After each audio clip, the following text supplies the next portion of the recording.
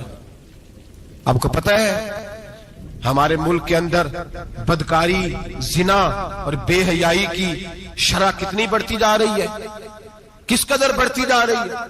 وہ لوگ جو نکاح کر لیتے ہیں وہ بھی اپنی نگاہوں کو, میں اکثر کہتا ہوں, حضور نے فرمایا نکاح آدھا ایمان ہے. جس نے نکاح کر لیا اس کا ایمان مکمل ہو گیا. تو جو نکاح کے بعد بھی باز نہ آیا, میں اس کو بے ایمان نہیں کہتا, لیکن نبی پاک نے فرمایا جو نکاح کر لے اس کا ایمان, بولیے ایمان, محفوظ ہو گیا اس کا ایمان. سارے بولیے ایمان. اور جو پھر بھی باز نہ آئے, حضور کہہ رہے ایمان مکمل ہو گیا. اور جو نہ باز آیا کیا فتویٰ دیا جائے حدیث کی روشنی میں؟ میرے نبی پاک کی بارگاہ میں عورتیں آئیں توبہ کرنے, بیعت کرنے, مسلمان ہونے.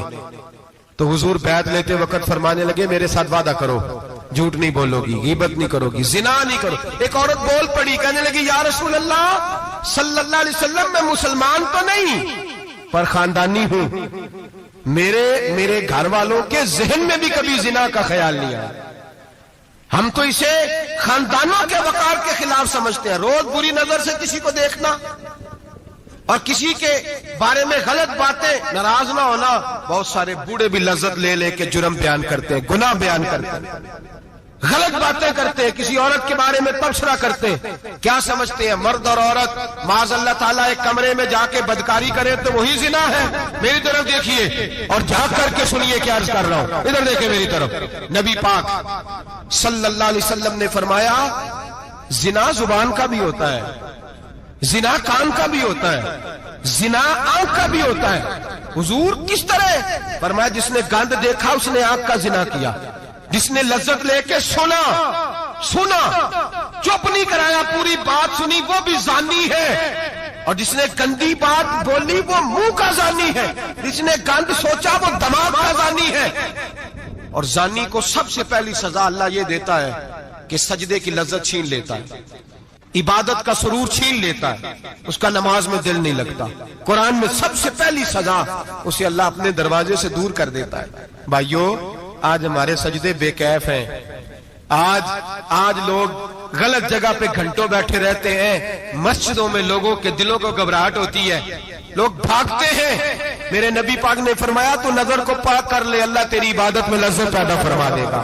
میرے بھائی یاد رکھ لیں اور سن لیں, سب سے کمزور آدمی وہ ہے جس کا ذہن پاک نہیں, سب سے کمزور آدمی وہ ہے جو کردار کا غلط ہے.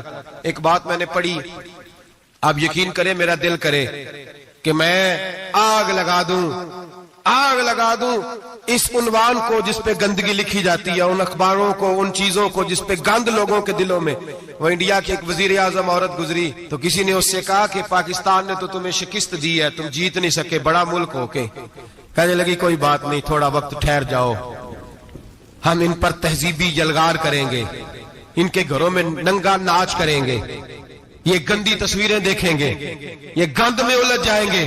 اور جو قوم گند میں الجھ جایا کرتی ہے وہ پھر کسی سے لڑنے کی طاقت نہیں رکھتی, اس کے اندر ڈٹ جانے کی ہمت نہیں ہوتی, اس کی غیرت کے جنازے نکل جاتے. دل کرتا ہے جل جائے وہ جل جائے جہاں سے برائی پھیلتی, تباہ ہو جائے وہ علاقے جہاں سے گند ہوتا ہے. لوگ گند کی کمائی کھاتے ہیں, گند کی. ایکٹروں کے ساتھ کھڑے ہو کے فوٹویں کھچاتے ہیں اور گناہ پہ فخر کرتے ہیں, اور گندے لوگ کہتے ہیں اللہ کا فضل ہے ہم گند پھیلا رہے ہیں. ثم معاذ اللہ, لوگ گناہ پہ فخر کرتے ہیں چوکوں چوراہوں میں.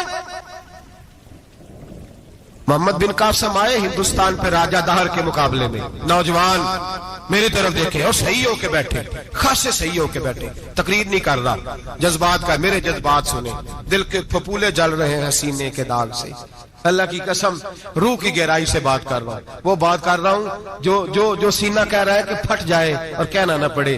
قرآن و حدیث پڑھتے ہیں اور پھر اپنا حال دیکھتے ہیں تو لگتا یہ ہے کہ عذاب قریب آ گیا ہے، لگتا ہے زمین پھٹنے والی ہے، آسمان گرنے والا، لگتا ہے قریب آ گیا سارا کچھ۔ سمجھے کیا عرض کر، یہ بات اگر آپ سمجھ گئے تو قیمت وصول ہو گئی، اس کو سمجھ گئے تو سمجھ لیں آپ کے مزاج کے اندر اللہ نے تبدیلی پیدا کر دی۔ محمد بن قاسم 18 سال کا جوان، ایک عورت کی عزت پر راجہ دہر ہندو نے حملہ کیا، محمد بن قاسم بچانے آئے۔ جب ہندوستان آئے فوج تھوڑی تھی، علاقہ تھوڑا تھا، راجہ دہر کی فوج بہت زیادہ، اور پھر اپنا عرب چھوڑ کے یہاں آ کے ہندوستان میں اس کے علاقے میں اس پہ حملہ کرنا، حالات خراب تھے۔ محمد بن قاسم پریشان ہے، ایک بزرگ نے دیکھا، کہنے لگے پریشان کیوں ہو؟ کہنے لگا سوچتا ہوں علاقہ بھی اس کا، فوج بھی اس کی، میرے فوجیوں کو تو رستوں کا بھی نہیں پتا، کیسے جنگ کریں گے، کدھر سے آئیں گے، اور پھر ہمیں زبان بھی نہیں آتی، کیسے کام ہوگا، ڈر رہا ہوں۔ 2-4 دن گزرے تو محمد بن قاسم اشاش بشاش ہو گئے، اور بزرگ کہنے لگے خیر ہے، بڑے مطمئن ہو گئے ہو، کہنے لگے بس راجہ دہر ہم سے مقابلہ نہیں کر سکتا، راجہ دہر ہمارے مقابلے میں کھڑا نہیں ہو سکتا، وہ گرا کے گرا، وہ لڑکھڑایا کے لڑکھڑایا، ریزہ ریزہ ہو جائے گا۔ آپ کو کیسے خوشخبری مل گئی؟ کہنے لگے مجھے پتا چلا ہے کہ راجہ دہر ذہن کا گندا ہے، وہ تو چچا کی بیٹی کو نہیں چھوڑتا، ماموں کی بیٹی کو نہیں چھوڑتا، خالہ کی بیٹی کو گندی نظر سے دیکھتا ہے۔ جس کا ذہن گندا ہوتا ہے وہ کسی کا مقابلہ نہیں کر سکتا، ہمیں فتح ہوگی، فتح، وہ گرے گا۔ وہ بزرگ کہتے ہیں میں سمجھ گیا کہ واقعی سے فتح ہوگی۔ آج کشمیر کیوں آزاد نہیں ہو رہا، فلسطین میں آگ کیوں لگی ہوئی ہے؟ مسلمان جب تک ذہن کا گندا ہے کمزور ہے، جب تک ذہن کا ناپاک ہے کمزور ہے۔ حضرت سعد بن ابی وقاص رضی اللہ تعالیٰ عنہ فرمایا کرتے تھے اللہ مسلمان کی مدد اتنی دیر تک کرتا رہتا ہے جتنی دیر تک مسلمان کا ذہن صاف رہتا ہے، کردار پاک رہتا ہے۔ آگ اس لیے معاشرے میں لگی ہے، نوجوانوں تم کہتے ہو کامیابیاں نہیں ملتی، اسے کیسے کامیابی مل سکتی ہے جس کا ذہن ہی صاف نہیں؟ وہ کیسے دنیا کی بازی جیت سکتا ہے جس کی نگاہ ہی پاک نہیں؟ وہ کیسے آگے بڑھ سکتا ہے جس کے کردار میں پاکیزگی نہیں؟ اپنے آپ کو پاک کر لو، اللہ ہر مشکل میں تمہاری مدد فرمائے گا، ہر رستے میں تمہاری مدد فرمائے گا۔ اور میں نے کہا جب آدمی ناپاک ہوتا ہے تو رب کریم اس سے عبادت کی لذت چھین لیتا ہے، اور اللہ کی سب سے بڑی سزا یہ ہے کہ کسی کو سجدہ نہ لمبا کرنا دے۔ رب کریم سب سے زیادہ اس سے ناراض ہے جس کو قرآن پاک کے کھولنے کی توفیق نہ ہو، سب سے زیادہ رب کریم اس شخص سے ناراض ہے جو اللہ کی بارگاہ میں جھکنے کی لذت چھوڑ جائے۔ میرے نبی پاک سید عالم علیہ السلام کے صحابہ لمبی عبادتیں کرتے تھے، لمبی۔ کسی نے کہا تھا روم کے بادشاہ تھے کہ یہ مسلمان فاتح کیوں ہو جاتے ہیں؟ تو اس نے کہا میں نے مولا علی کے زمانے میں جاسوسی کرائی تھی، پتا کیا تھا کہ ہر میدان میں کامیاب کیوں ہوتے ہیں۔ تو کہتے میں نے دیکھا یہ دن کے مجاہد ہوتے ہیں پر رات کے عابد ہوتے ہیں۔ اب آگے بڑھتے ہیں، قرآن مجید نے سورہ نور کی آیت نمبر 30 میں کہا کہ کل للمؤمنین یغضوا من ابصارہم، فرمایا کہ اے محبوب علیہ السلام مومن مردوں سے کہہ دو کہ اپنی نظریں جھکا کے رکھیں، اپنی نظریں۔ اور اگلی آیت میں فرمایا وَقُلْ لِلْمُؤْمِنَاتِ يَغْضُضْنَ مِنْ أَبْصَارِهِنَّ، فرمایا کہ اے محبوب مومن عورتوں سے بھی کہہ دو کہ اپنی نظریں جھکا۔ مرد بھی اپنی نظر جھکا کے رکھے گا عورت کی طرف، لیکن یہ ساری پابندی صرف مرد پر نہیں، عورت بھی غیر محرم کا چہرہ نہیں دیکھے گی، اس پر بھی اسی طرح نظر جھکانے کا حکم ہے جس طرح کے وہ ہر دکاندار کو بھائی جان کہہ کے گفتگو کرنے کی اس کو بھی اجازت نہیں ہے کہ وہ سمجھے کہ پابندی تو مرد نے کرنی تھی، میں نے تھوڑی کرنی تھی۔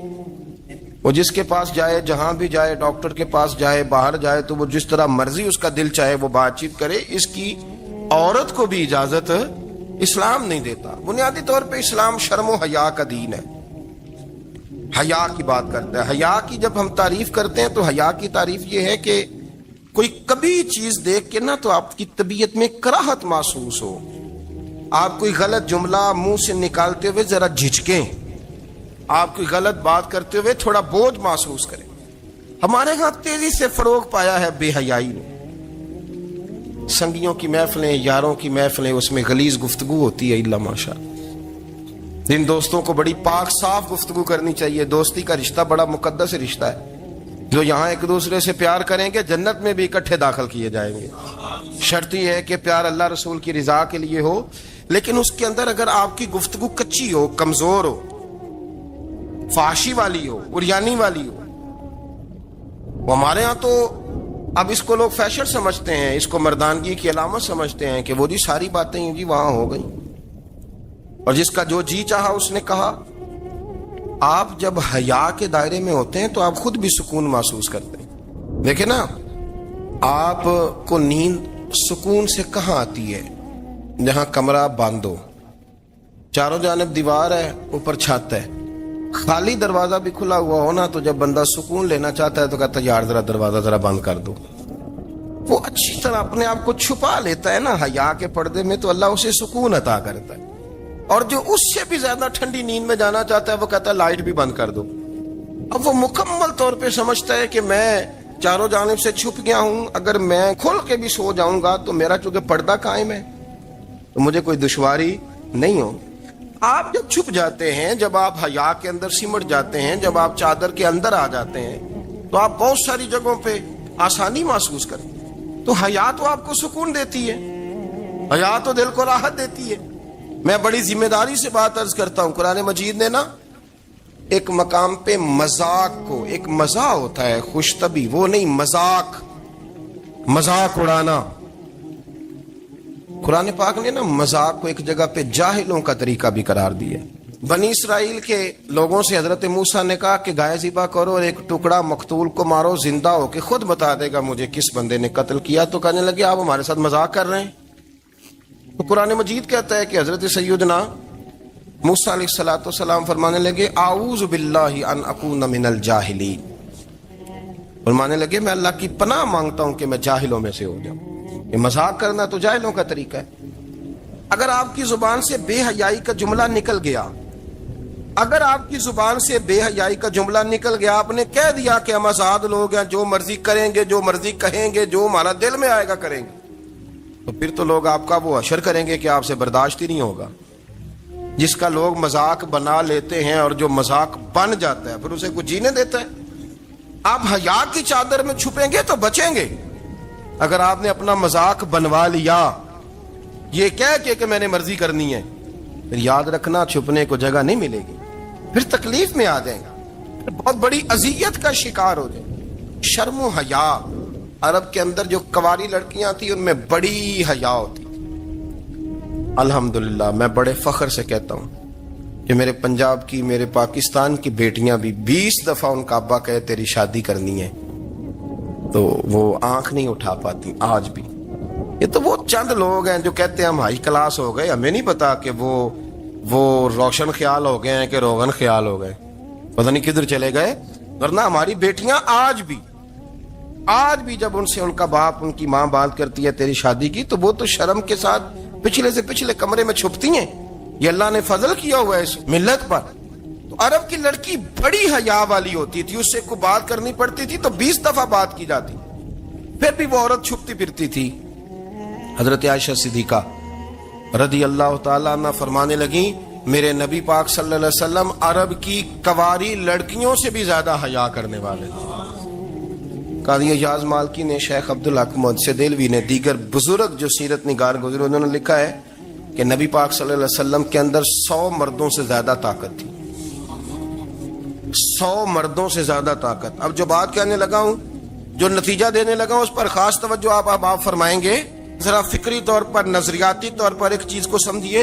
ہم سمجھتے ہیں کہ جوان لڑکا ہے جی جو مرضی کرے، عمر ہے جی۔ آپ ذرا بات پر غور کیجئے گا کہ حضور صلی اللہ علیہ وسلم میں طاقت 100 مردوں سے زیادہ ہے اور حیا کواری لڑکیوں سے بھی زیادہ ہے۔ ذرا اس بات کا تقابلی جائزہ کیجئے گا کہ طاقت 100 مرد سے زیادہ ہے لیکن حیا کواری لڑکی سے بھی زیادہ ہے۔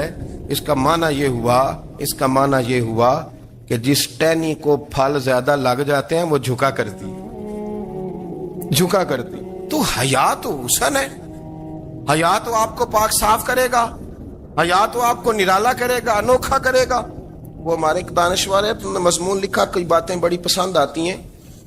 وہ کہتے ہیں کہ میری اہلیہ، ان کو بھی کسی نے مس گائیڈ کر دیا تھا، حالانکہ اچھی خاتون ہے، کسی نے مس گائیڈ کر دیا. وہ بھی سماجی اور ویلفیئر اور یہ خواتین کو شوق ہوتا نا بننے کا، تو وہ بھی سماج کے اندر اچھا مقام تلاش کرنے کے موڈ میں آ گئی. تو کہیں ایک دن جانا تھا تو بڑی بن سنور کے میرے ساتھ وہ گاڑی میں بیٹھ گئی. تو میں گاڑی میں، عورتوں کو یہ بھی مسئلہ ہوتا ہے نا کہ ہماری تعریف کرو، تو کئی دفعہ بعض مردوں بیچاروں کو جھوٹ بولنا پڑتا ہے، وہ زبردستی کراتی ہیں نا جی. تو اس میں گنجائش بھی دی ہے شریعت نے گنجائش دی ہے کہ کبھی بیوی کو راضی کرنے کے لیے خلاف واقعہ بات کرنی پڑے تو کر لینی چاہیے. تو وہ کراتی بھی ہیں. 3 موقع پر خلاف واقعہ بات کرنے کی اجازت ہے. واقعے کے خلاف بھی آپ بات کر سکتے ہیں. جنگ کے موقع پر 2 لوگوں کو صلح کرانے کے لیے اور بیوی کو راضی کرنے کے لیے کر لیں کوئی ایسی بات، بے شک اپنی طبیعت پہ جبر کر کے کر لیں، گنجائش ہے، اجازت ہے. وہ کہتے ہیں جب وہ گاڑی میں میرے ساتھ بیٹھی بن سور کے، وہ تقاضا کرنے لگی کہ میں نے بڑے اچھے کپڑے پہنے ہیں پر آپ نے توجہ نہیں کرائی. وہ سیانا بندہ تھا، وہ چاہ رہا تھا کہ میری خاتون سمجھ جائے. وہ کہتے ہیں مجھے پتا تھا کہ بیچاری مس گائیڈ ہو گئی ہے، دل کی بڑی اچھی ہے، سیانی ہے، لیکن اس کو کچھ خواتین نے، کچھ لوگوں نے مل کے اس کو ذہن غلط کر دیا ہے کہ سماج میں نکلو، باہر جاؤ، کام کرو، فلاں کرو، اپنی مرضی سے جیو. تو میرے ساتھ گاڑی میں بیٹھی کہیں جانے کے لیے، تو مجھ سے کہنے لگی کہ آپ نے میری طرف توجہ ہی نہیں کی، آپ نے کوئی ذکر ہی نہیں کیا کہ میں کیسی لگ رہی ہوں. تو وہ کہتے ہیں میں نے اسے کہا کہ اگر تو ناراض نہ ہو تو پھر میں صحیح والی تعریف کر دوں.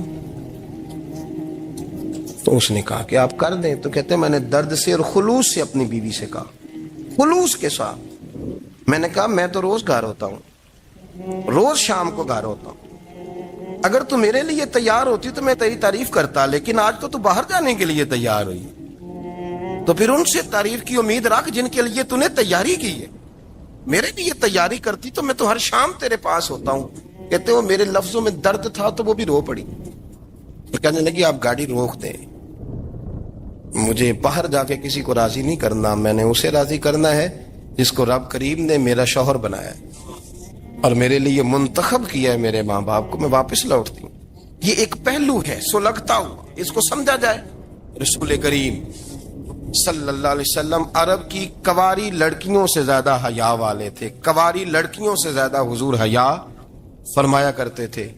جب خانہ کعبہ کی مکہ شریف میں تعمیر ہو رہی تھی نا، اہل عرب اس کو تعمیر کر رہے تھے، تو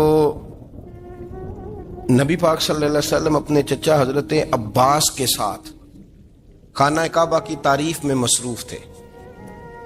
تو عرب کے لوگ چونکہ لمبا کرتا پہنتے تھے پیروں تک، تو نیچے اگر کسی وقت کوئی چیز نہیں بھی ہوتی تھی تو کسی کو وہ نظر نہیں آتی تھی، چونکہ پردہ رہتا تھا، ایک لمبا کرتا پہنا ہوا ہوتا تھا. تو جب بچے، سرکار کی عمر مبارک بھی ابھی تھوڑی تھی، تو اس طرح بچے جب نکلتے تو وہ کئی دفعہ اپنی تہمت اتار دیتے نیچے سے، اور کوئی مزدوری کرنے لگتے تو 3-4 طے کر کے تہمت کی کندھے پہ رکھ لیتے. جس طرح کبھی دیہاتوں میں لوگ کپڑا سر پہ رکھتے تھے کہ اوپر اگر کوئی وزنی چیز رکھیں گے تو وہ تکلیف نہیں دے گی. نبی پاک صلی اللہ علیہ وسلم بھی سب لوگوں کے ساتھ خانہ کعبہ کی تعمیر میں شامل تھے. تو حضرت عباس رضی اللہ تعالیٰ عنہ نے کہا حضور سے، ابھی اعلان نبوت بھی نہیں فرمایا تھا، بھتیجے آپ بھی تہمت اتاریے، یہ صحیح مسلم میں حدیث موجود، اور اس کو کندھے پہ رکھ لیجیے، آپ اینٹیں اٹھا اٹھا کے لا رہے ہیں تو ذرا آپ کو تکلیف نہیں ہوگی. تو سرکار دو عالم صلی اللہ علیہ وسلم سے یہ بات کہی اور پھر جلدی سے حضور کی تہمت کو نکال کے حالانکہ لمبا کرتا پہنا ہوا ہے، تو وہ جیسے ہی ان کے کندھے پہ رکھا اینٹیں رکھنے کے لیے تو سرکار تو زمین پہ گر گئے، بے ہوش ہو گئے، آنکھیں آسمان کی طرف، اور پھر حضور پکار رہے ہیں آزاری آزاری آزاری، میرا تہمت دے دو، میرا تہمت دے دو. کبھی کوئی شخص اس وجہ سے بھی بے ہوش ہوا ہے کہ میرے وجود سے کپڑا اتر گیا ہے، حالانکہ سرکار پر وہ بے ہوشی بھی نبی پاک کا وہ جو غلبہ ہے نا شرم و حیا کا، اس کی وجہ سے ہو. ورنہ تو حضور فرماتے ہیں کہ میری آنکھیں سو جاتی ہیں، دل تو میرا اس عالم میں بھی جاگتا رہتا ہے. تو سرکار زمین پہ تشریف لے آئے, آنکھیں میرا تامت دے دو, میرا تامت دے دو. تو جلدی سے انہوں نے تامت دیا تو حضور نے باندھ لیا. پھر طبیعت مبارک میں تسلی ہوئی. یعنی ہم اس رسول کے غلام ہیں کہ جن کے تو وجود سے کپڑا اتر جائے تو حضور برداشت نہیں کرتے, قبول نہیں فرماتے, تکلیف شروع ہو جاتی. لیکن یہاں نوجوان ہیں اور بڑا قد کاٹ ہے اور بڑے بڑے سمجھدار لوگ ہیں, گرمی آتی ہیں تو شارٹ کپڑے پہن کے گھومتے ہیں. ان کو خیال نہیں کہ یہ وہ والا لباس ہے جو باہر تو کیا گھر میں اماں کے سامنے نہیں پہننا چاہیے, بہنوں اور بیٹیوں کے سامنے نہیں پہننا چاہیے. آپ کی گفتگو میں شرم و حیا ہو, آپ کے لب و لہجے کے اندر حسن ہو. آپ کو پتہ ہے نبی پاک صلی اللہ علیہ وسلم نے فرمایا میری امت میں سب سے زیادہ حیا کرنے والے عثمان غنی ہیں. عثمان غنی سب سے زیادہ حیا کرنے والے. آپ فرمایا کرتے تھے جب سے حضور کا چہرہ دیکھا ہے میں نے کبھی اپنی شرمگاہ بھی نہیں دیکھی, میں نے آنکھوں کا وضو نہیں توڑا, اور جب سے حضور کے دست مبارک میں نے بیعت کے لیے سیدھا ہاتھ بڑھایا تو پھر سیدھا ہاتھ میں نے کبھی گندگی کو نہیں لگایا. حیات. آپ باتھ روم کے اندر بھی غسل فرماتے تھے تو کپڑوں سمیت کرتے تھے. کسی نے کہا حضرت جی واش روم کے اندر کیوں نہیں کپڑے اتارتے؟ آپ فرمانے لگے باہر بندوں سے حیا کرتا ہوں, اندر جاتا ہوں تو رب سے حیا نہیں شروع ہو جاتا, وہ تو دیکھ رہا ہے نا. تو میں جو بات آپ کی خدمت میں عرض کرنا چاہتا ہوں اس کو آپ سمجھیے گا میرے عزیز, کہ شرم والا مزاج, گفتگو بھی شرم والی, آنکھیں بھی شرم والی, لباس بھی شرم والا, دوستی یاری بھی شرم والی, بہت ساری ایسی باتیں. دیکھیں نا آپ ذرا, میں نے کہا کہ باتوں کو سن کے گزر نہ جایا کریں, اس کی گہرائی پر غور کریں. حضور علم کا سمندر ہے, سرکار سے زیادہ علم دنیا میں کسی کے پاس موجود نہیں ہے, اور صحابہ کو موقع ملا ہوا ہے اس سمندر سے فیض لینے کا.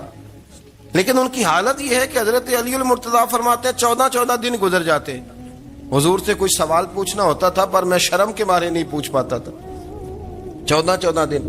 بخاری شریف میں موجود ہے, ایک دن نبی پاک صلی اللہ علیہ وسلم نے پوچھا صحابہ سے کہ وہ کون سا درخت ہے جس کے پتے نہیں گرتے, اور وہ درخت اس طرح ہے جس طرح مومن ہوتا ہے, وہ درخت میرے مومن کی طرح بتاؤ. حضرت عبداللہ ابن عمر فرماتے مجھے پتا تھا کہ وہ کھجور کا درخت ہے, لیکن چونکہ ابو بکر صدیق بھی بیٹھے ہیں, عمر فاروق بھی بیٹھے ہیں, مولا علی بھی بیٹھے ہیں, عثمان غنی بھی بیٹھے ہیں, اتنے جید لوگ بیٹھے ہیں, تو مجھے حیا آتی تھی کہ میں کیوں جواب دوں. کہتے سرکار نے کئی دفعہ پوچھا, لوگوں نے کئی اور درخت بتائے, پر فرمایا تمہارا جواب درست نہیں ہے. آپ حیا کے اس پہلو پر غور کریں کہ سوال کا جواب آتا ہے, سوال کا جواب, یعنی مجھے سوال کا جواب آتا اور پھر میں دوں نہ, مجھے بدعزمی نہ ہو جائے گی. یہ کیسے ممکن ہے کہ میری رات گزر جائے, مجھے پتا بھی تھا اور میں نے بتایا نہیں.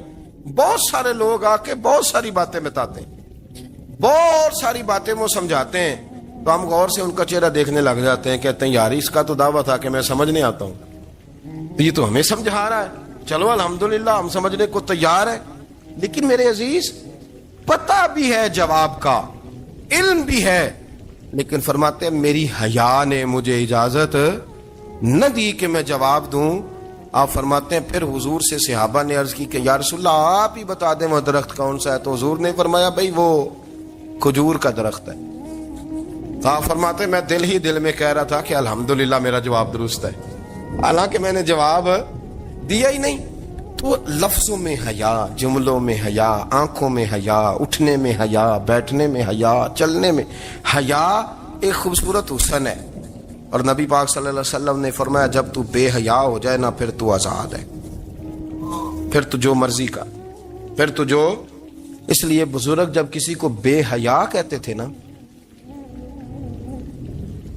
اللہ اکبر, اور جب کسی کو کہتے تھے نا یہ بے حیا ہے تو لوگ سمجھتے تھے کہ ہلکی سی بات کر دی, لیکن ان کا معنی یہ ہوتا تھا کہ بس بھائی اب اس کے ساتھ کوئی کلام کرنے کی ضرورت ہے, اس کو اب اصلاح کی ضرورت نہیں, یہ بے حیا ہے. کیا معنی کہ اب یہ جو اس کے دل میں آئے گا وہ کرے گا, جو اس کی طبیعت چاہے گی وہ کرے گا, اب یہ کسی پہلو بھی قابو آنے کو تیار, بے حیا ہو گیا.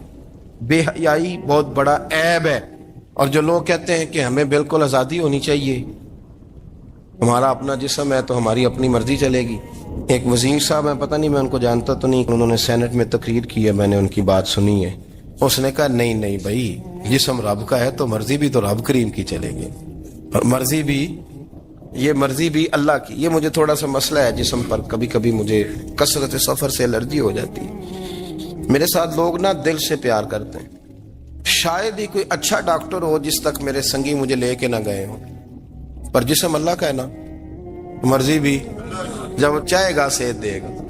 کیوں کچے کاموں میں لوگ پڑ گئے, کیوں غلط لوگ سوچ میں پڑ جاتے ہیں؟ یہ اسی کا ہے. اور جب وہ چاہے گا, آپ اس بات کو اچھے طریقے سے سمجھ لیں کہ جو اپنی مرضی چوکوں چوراہوں میں کر رہے ہوتے ہیں نا, جو مرضی گندمند, وہ جانور ہوتے ہیں.